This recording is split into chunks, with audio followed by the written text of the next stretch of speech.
tale as old as time. Gauteng residents have been protesting against e-tolls since they were introduced in 2013, and yes, they are still around. Now, there may be some relief if the AA, the Automobile Association, gets its wish. It's expecting government to scrap the tolls. Well, let's find out how this is going to happen as we bring in AA spokesperson Layton Beard. Layton, good to have you back on eNCA. That's just part one of the wish list. Of course, there's part two here, early Christmas, for those of us who've been paying for e-tolls. You want government to reimburse everybody, don't you? Morning.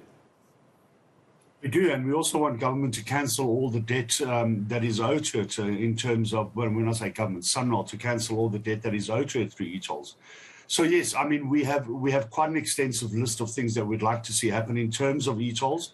And our view is, Gareth, that, you know, if had certain measures been taken 10 years ago, that were proposed at the time by many organizations, including the Automobile Association, that government ring-fence a specific amount within the general fuel levy and use that money to pay for e-tolls, we would not have been in the position we are in now.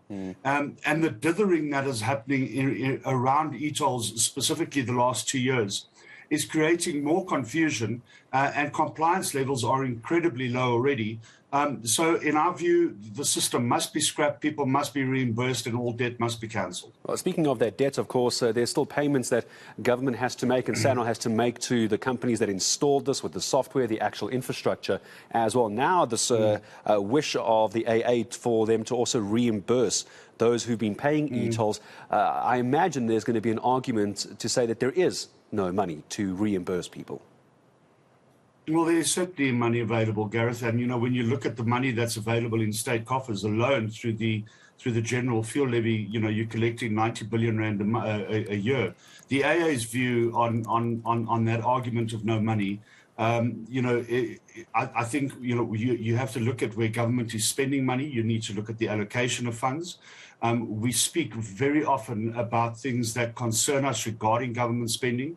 We look at issues around South Africa, you know, SAA, for instance, where 60 billion rand has been spent over the last decade.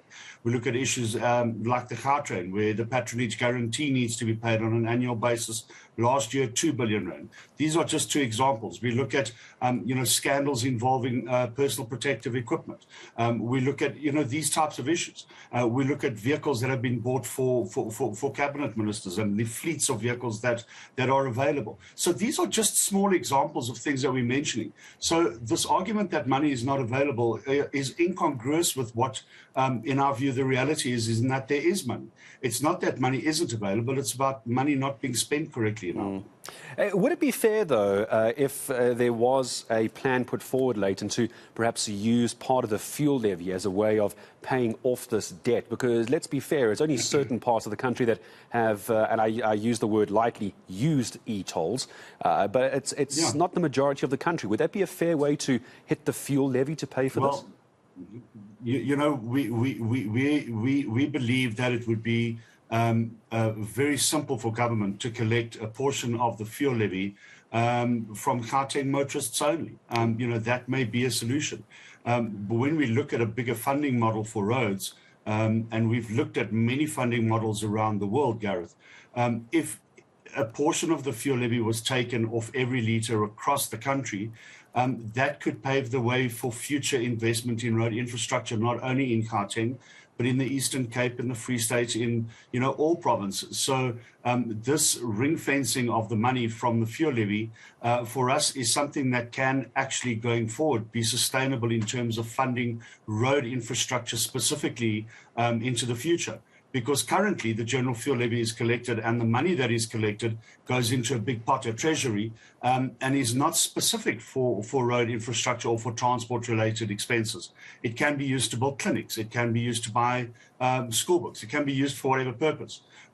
If you ring fence a portion of that specifically for transport and road infrastructure, we believe that could be applied throughout the country.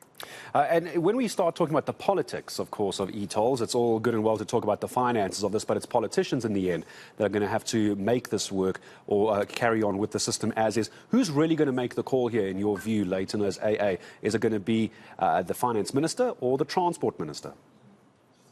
Yeah, I think it's a question, Gareth, that the Cabinet as a whole has obviously discussed this.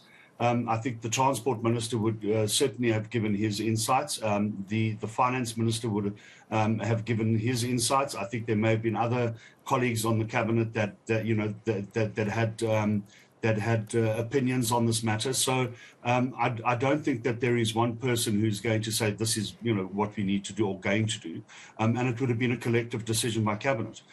We met the Minister of Finance in 2019, and we expressed to him the views of the public of Gauteng that we had researched, and that view is that people don't want e-tolls. They've taken a principled position against e-tolls, and no amounts of threats are going to make them want to pay. And we told the Minister this. So in our view, the Minister is well aware of what the sentiment is amongst the public of the province in which the e-tolls finds itself. And we would want to believe that that type of information is then conveyed when a bigger decision on the future of e-tolls is made. Be that as it may, we will hopefully find out what the future of e-tolls is going to be when the Minister of Finance delivers his medium-term budget policy statement in Parliament in late October. We've been waiting for this for a long time, and hopefully it doesn't come and go as the previous deadlines did, but we actually hear something concrete this time. Yeah, I was about to say, it's not difficult to see how many times nothing has happened. You just go Google scrapping of e-tolls, you'll see all the headlines for the past few years, and all I see is Layton Beard talking about it as well. So could this be the year? We'll have to wait and see for October. Layton Beard, as always, a pleasure to have you on eNCA, AA spokesperson about the future, the death knell, possibly, of e-tolls.